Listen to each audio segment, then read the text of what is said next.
enough anyway down in pit lane. Last dress racing in the Tissot sprint here in Barcelona. It's the dream launch from pole for Paco Bagnaia. Look at lightning away with Jorge Martin with the middle of that second row. He's just done himself up into second spot, going backwards to the latest Spargo. Maverick Vinales has both gained places.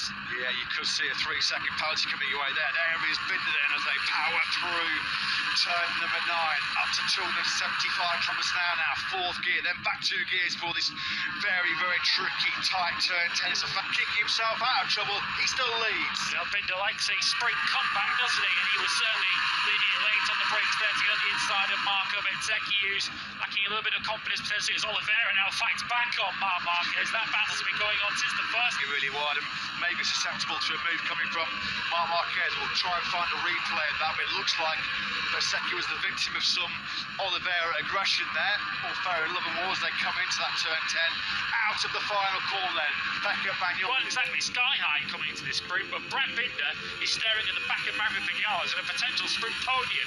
Coming out of turn 4 there, Jorge Martin had his arm up. I think he was trying to look. But Bagnaia in the front. Jorge Martin lost nearly a second and a half with that run off at the first corner and then yielding position to Marco Benzecchi as well. We're on board there now with Ben. Marquez was pinched there in between the 2 factory KTMs, wasn't he? On Pol Espargaro. Lacking top speed here this season, is it? No way through though. He's just happy at this stage, content just to sit behind Paco Bagnaia. Bagnaia led all 42 race laps at the Austrian Grand Prix in Spielberg. He's not seen it with 2.3 seconds now behind your race leader, Paco Bagnaia. Further down, Fabio Quartararo is having a day to forget. 20th place with Quartararo. He can't even get in the 140s. What is going on with Fabio Quartararo? 139.7 from him. Was a couple of tenths faster than the 2 men ahead of him, Bagnaia and Aleix Spargo. So Maverick Vinales always feels like he's got good late pace in both the sprint and the Grand Prix. Well, we're back. So he is firmly in this podium battle. In terms of the World Championship, already 62 points clear was he coming into this sprint. All playing into the hands again of Paco Bagnaia. The 4 riders directly behind him are not real serious title threats, are they? Aleix Spargo again are lapping 6th and 7th respectively as Binder. You don't want to see that on your pit board, do you? +0.33. Well, that's the view that Maverick Vinales will be getting as he comes down the 355-kilometre start-finish. Yeah, it's the first time in a long time that Paco Bagnaia has had to follow somebody. He's at the top end of an RSGP this year.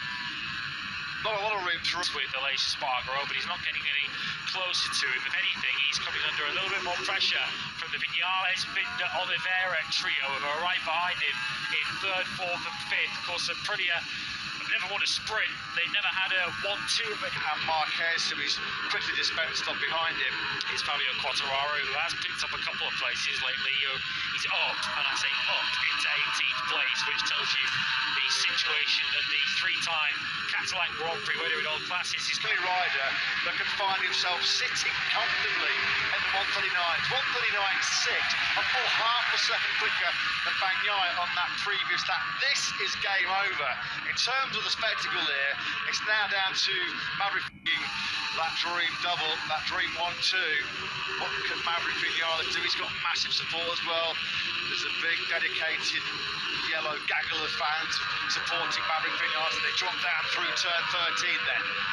2 in the final lap. Fair play to Marc Marquez here. He's digging deep. He's calling on every ounce of his talent right now, isn't he? Because he's dropping out of points contention. But when you look at the other 3 their own, the agility, particularly their corner speed, now dropping down through the 3rd gear, 200 kilometers an hour, turn 13. Stay in 3rd, back to about 125 clicks for turn number 14.